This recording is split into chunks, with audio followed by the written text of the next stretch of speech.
Bomba, pessoal, olha que absurdo. A escolta de Jair Bolsonaro impediu que a Polícia Civil do Distrito Federal intimasse o Bolsonaro. Tem que ter revogação dessa prisão domiciliar. Esse cara tem que ir para Papudinha. Eu quero te explicar. Essa confusão toda é porque pegaram um agente da ABIN com a arma do Bolsonaro. Ele tinha uma arma em casa. Alexandre de Moraes mandou intimar Jair Bolsonaro. Como é que acontece isso? O delegado manda uma equipe da Polícia Civil, a escolta, isso foi agora no final da tarde, a escolta não deixa Bolsonaro ser intimado. Isso aqui, sinceramente, já virou uma esculhambação. Todo dia é um novo desrespeito. Eu estou amanhã pela manhã reforçando o meu pedido de revogação da prisão domiciliar. Olha, prisão domiciliar, mas ele é um preso. Como é que pode ter uma escolta que barre uma ação da Polícia Civil para fazer intimidação? Olha, ele já passou de todos os limites. Vai ser desmoralizante para o Supremo se não houver por parte do ministro Alexandre de Moraes a revogação da prisão domiciliar de Jair Bolsonaro. Ele tem que ir imediatamente para Papudinha.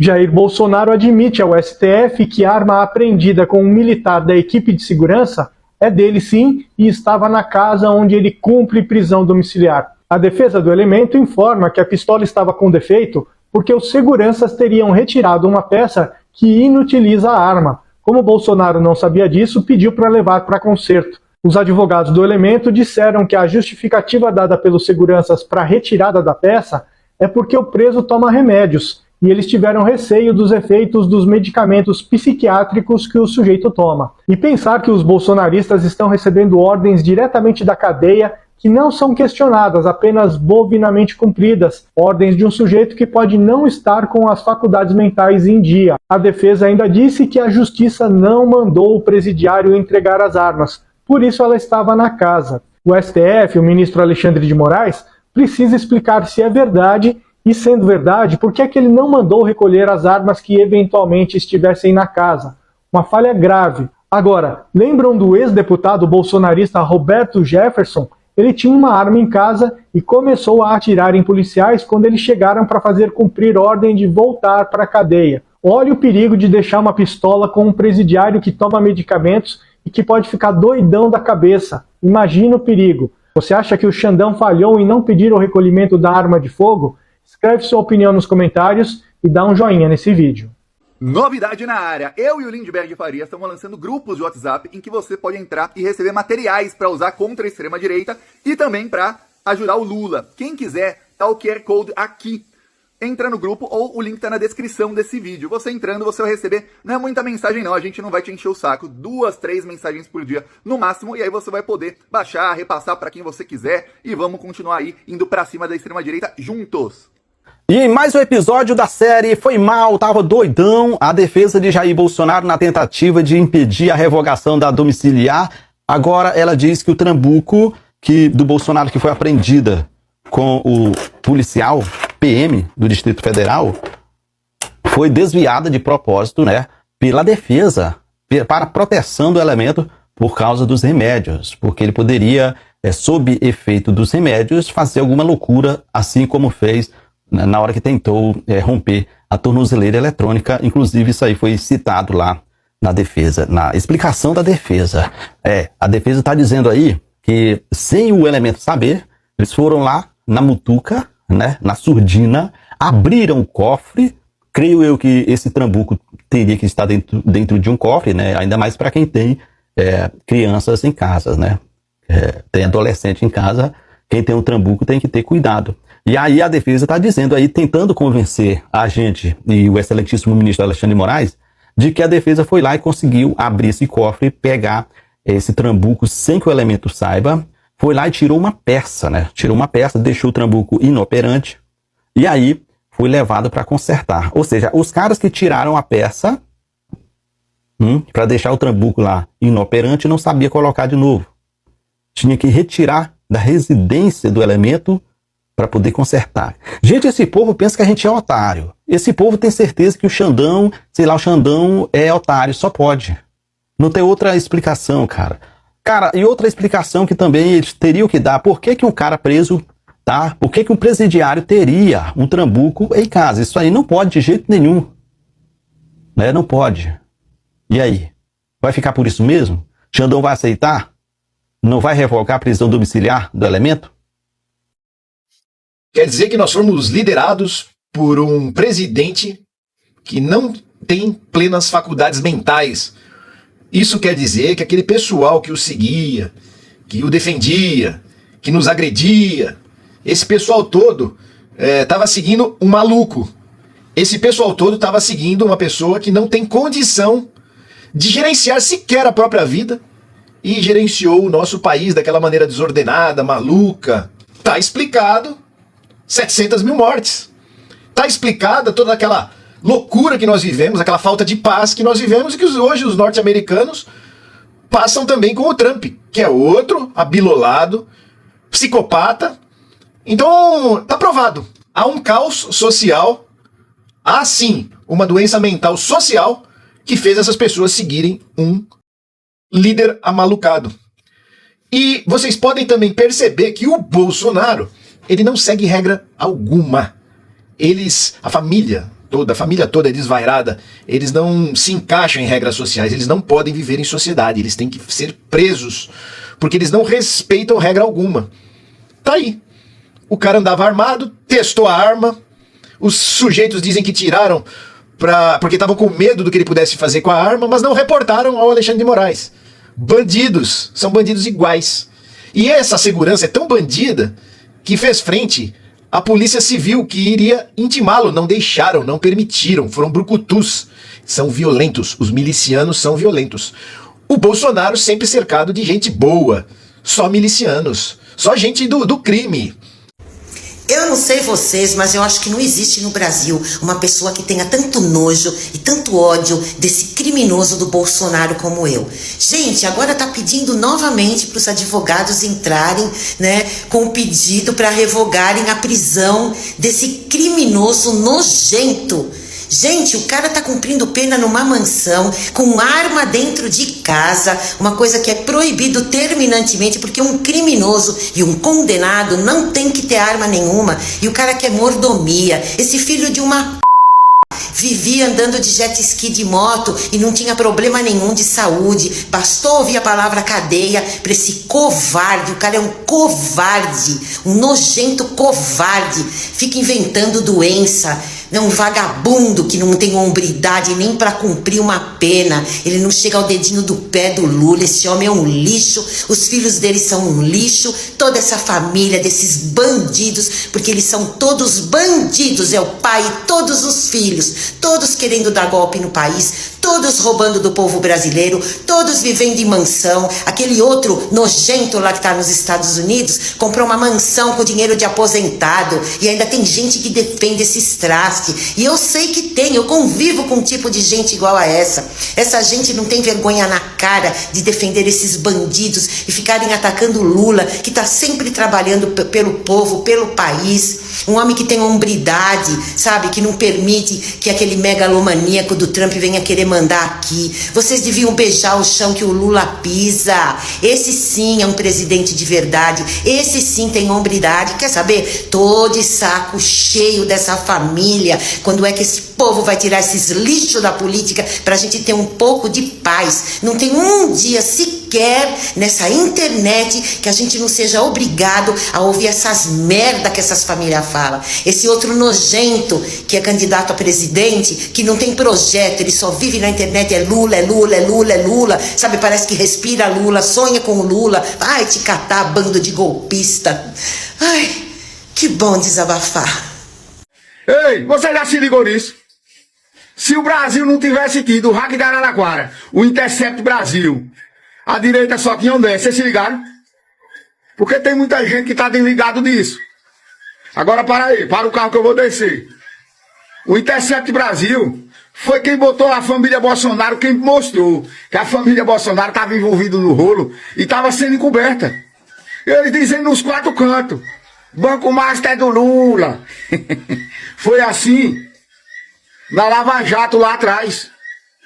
Se não fosse o hack da Araraquara, Sérgio Moro hoje era tido como o maior herói brasileiro. Quando o cabo entrou no sistema que pegou os dados das montagens de Sérgio Moro, todo mundo percebeu que é um charlatão. Agora, por que você está falando isso, de Barreira? Por quê? Porque eu estou vendo a mesma coisa da Lava Jato hoje com o André Mendonça. Infelizmente, o André Mendonça, essa bola cantada atrás de Jacques Wagner, não foi cantada hoje. Ela foi cantada lá no começo, os bolsonaristas para se defender. Isso aí começou, o Banco Master não começou com o Bolsonaro não, começou lá atrás. Era isso que dizia, o Banco Master só tem 5 anos. E esse negócio que eles fizeram foi lá em 2014. Lá se vai 12 anos. Mas ele disse que o Banco Master começou lá atrás. Eu quero que eles provem essa história. Não estou aqui para defender ninguém. Eu só quero saber uma coisa. André Mendonça, essa Polícia Federal sua está de mãos atadas? Eu quero saber isso. Porque o verdadeiro cabeça do INSS, do roubo do INSS, vocês deram o maior trabalho do mundo para pegar, que foi o Maurício Camisotti. E quem abriu as portas para ele entrar? Vocês sabem que foi no governo Bolsonaro. Mas vocês não falam. O roubo do INSS. O roubo do Banco Master, vocês tudo sabiam que a família de Bolsonaro estava envolvida. E por que vocês não esclarecem? Por que não deram uma busca na casa de filho de Bolsonaro? É isso que eu quero saber. Eu estou achando a operação de vocês, o controle, bem parecido do que foi a Lava Jato. Me chamo de Barreira, sou matuto, sou. Só não sou besta. Bolsonaro nunca foi convidado para um G7. Nós precisamos botar ordem nas coisas aqui, começar a falar sério sobre como nós vamos tratar esse país. Esse país é a 10ª economia do mundo. Esse país está no G20, esse país está nos BRICS. Esse país é convidado para o G7, desde que o Lula assumiu, né? Porque o Bolsonaro nunca foi convidado para um G7. Então, o presidente Lula é convidado para todos esses fóruns. Você vai deixar de usar o teu protagonismo, a tua autoridade, o teu prestígio no exterior em benefício do teu país? Então, nós precisamos botar ordem. Eu trouxe um vídeo maravilhoso para vocês nessa sexta-feira. Porque estão surgindo nas redes sociais vários ex-bolsonaristas. Porque eu não tenho vergonha de falar, eu sou ex-bolsonarista. Mas isso foi lá para 2018. Eu não cheguei a tomar detergente. E nem também comer capim. Mas estão surgindo ex-bolsonaristas, pessoas jovens. Isso é bom para nossa democracia. Inclusive, essa ex-bolsonarista, ela dá o seu testemunho e mostra, né, que ela ia para frente dos quartéis. Ela tem os vídeos, ela vai mostrar nesse vídeo que eu vou mostrar para vocês. Certo? Ela misturava religião com política. E ela virou ateia. Eu acredito em Deus, eu não sou ateu. Mas a gente tem que respeitar a escolha das pessoas. Tá certo? Eu vou rodar o vídeo dela, tá? Deixa o comentário de vocês aí, o que vocês acham sobre isso. Eu era cristã e bolsonarista. Mas não só isso. Eu fui pra frente dos quartéis. Eu organizei carreatas. Eu fui em vários 7 de setembro. Eu pedia intervenção militar sem sequer entender direito o que aquilo significava. E sabe o mais assustador dessa história? Eu realmente achava que eu estava pensando por mim mesma. Hoje, eu percebo que eu apenas repetia o que eu aprendia. Porque o fanatismo religioso é um terreno extremamente fértil para o fanatismo político. Você aprende que existe um lado do bem e um lado do mal. O lado de Deus e o lado do diabo. Os escolhidos e os inimigos. Nós contra eles. E quando você passa a enxergar o mundo dessa forma, deixa de analisar fatos e começa a defender narrativas. Foi só quando eu me tornei ateia e comecei a questionar tudo que eu percebi algo muito desconfortável. Eu tinha opiniões fortíssimas sobre assuntos que eu nunca tinha estudado profundamente. E talvez essa seja a armadilha mais perigosa de todas. Não é quando você não sabe, é quando você tem certeza absoluta de algo que nunca questionou. E como disse um grande filósofo, o problema do mundo é que os tolos têm certeza de tudo, enquanto os inteligentes são cheios de dúvidas. Essa frase mudou tudo na minha vida. Porque hoje eu desconfio de qualquer ideia que me entregue heróis perfeitos e vilões absolutos. Todas as vezes que alguém divide um mundo entre mocinhos e monstros, a realidade é a primeira vítima. E o pensamento crítico começa exatamente onde a idolatria termina. Eu quero dar meus parabéns aí para essa ex-bolsonarista, porque ela conseguiu se livrar de uma seita maldita. Porque eles trabalham o ódio no teu coração e aqui, ó, na tua cabeça. Porque o ódio é muito mais fácil você aceitar do que você aceitar o amor e a empatia pelo próximo. Porque foi isso que Jesus ensinou quando esteve aqui na Terra. Ensinou, né, você amar o próximo sobre todas as coisas, né, honrar pai e mãe. E tem pai e filho que deixaram de se falar por causa do bolsonarismo. Tá? E eu acredito que ela era pragmática, não aceitava ideias vindo de fora. Ideias, né, da gente mesmo, que é de esquerda, porque eu já fui bolsonarista. Parabéns aí. Tamo junto, galera. A arma era definitivamente do Bolsonaro. Uma blitz da PM do Distrito Federal parou um carro e encontrou uma pistola registrada no nome do Jair Bolsonaro. O motorista era Estácio Leite da Silva Filho, militar ligado à segurança do ex-presidente. A explicação dele foi simples. A arma teria estado pane, saiu da casa do Bolsonaro para conserto e seria devolvida no dia seguinte. Só que tem um probleminha bem maior que o conserto. O Bolsonaro tá em prisão domiciliar humanitária. Não é passeio, não é temporada em casa, não é home office de condenado, é prisão domiciliar com regra judicial. Alexandre de Moraes quer saber por que o Bolsonaro mantinha uma arma em casa, porque havia carregador sobressalente e por que esse reparo apareceu perto do fim dos 90 dias da domiciliar. A direita vai tentar vender isso como um detalhe técnico, era só manutenção. Mas o detalhe técnico virou despacho no STF porque a arma saiu da casa de um ex-presidente condenado, passou pela segurança e só foi parar no radar porque a polícia fez uma blitz. E pior, a arma foi retirada na casa do Bolsonaro às vésperas do fim dos 90 dias da prisão domiciliar, como eu acabei de falar. O homem que transformou a arma em símbolo político agora precisa explicar uma arma tão suprema. E convenhamos, para quem dizia defender a lei e a ordem, ser salvo pela versão do era só conserto, é um final bem sem glamour, né? Se você gostou desse vídeo, se inscreva no canal, compartilhe. Até a próxima. Bolsonaro tem que voltar para Papuda. Acaba de entrar com a representação para o ministro Alexandre de Moraes para revogar o pedido de prisão domiciliar de Jair Bolsonaro. Eu explico a vocês. Ele foi condenado por liderar uma organização criminosa armada. Ele não pode ter arma em casa. E ele estava com a pistola 9mm. Olha, prenderam a arma com agente do GSI Taguatinga. Quando foram ver o nome era do Bolsonaro. A defesa do Bolsonaro confessou que a arma era dele, que ele tinha manuseado e tinha colocado em manutenção. É mais uma falta grave, mais um descumprimento por parte de Jair Bolsonaro. Ele está em casa, mas ele está preso. É prisão domiciliar. Eu já achei um absurdo ele ir para casa, tá? Bolsonaro tem que cumprir a pena. Ele foi condenado. Tentativa de golpe de Estado. Ele tem que cumprir a pena na prisão. Agora é hora do Supremo agir e cancelar essa prisão domiciliar. O que foi que Bolsonaro falou e cumpriu? O que foi de palavra? Porque tem muito bafafá, fala demais, mas não faz nada, só tem barulho. Lembra aquela história do Xandão? Tudo que ele disse pro Xandão na hora H. Xandão, você quer ser meu vice? Lembra da história de Lula que ele falou? Correu para não entregar a faixa, correu porque ele disse que sentiu que ia acontecer alguma coisa, sempre na covardia, um fujão. Até aquela história que eu tava lembrando que ele disse que ia comer o índio e tal, né, que tinha coragem, mas a equipe não foi, ele não foi comer o índio porque a equipe não quis ir, quer dizer, a equipe que manda nele ou ele manda na equipe? Ele não foi porque ele é um frouxo, é isso. Ora, se o cara come um camarão e entope o caneco, tem que trazer um médico lá não sei de onde pra destampar o filho dele por causa do camarão. O cara ia comer índio sem palavra frouxa e agora inelegível, preso e vai estar pro cilindrão. Gente, o bolsonarismo precisa acabar. E quando eu falo acabar com o bolsonarismo, eu não estou falando em acabar com a direita brasileira, entendam. Muito pelo contrário, democracia só existe porque existem direita, esquerda, centro, conservadores e progressistas. O contraditório é saudável, o debate de ideias fortalece um país. O que precisa acabar é esse extremismo que transforma a divergência política em ódio. É essa lógica que faz algumas pessoas enxergarem um adversário político como um inimigo que merece ser humilhado, agredido ou até eliminado. Como o caso que a gente vai ver agora. Um aposentado, o nome dele, Mauro Figueiredo Rocha Dias da Costa, 69 anos. Ele afirma que foi brutalmente agredido em Copacabana, Rio de Janeiro. Segundo o relato dele, tudo aconteceu por ele ser identificado como eleitor do PT. Ele diz que recebeu socos, chutes, foi imobilizado com um mata-leão, ameaçado de morte e ouviu gritos de apoio a Bolsonaro durante as agressões. Ele diz que a Polícia Civil está investigando o caso, né?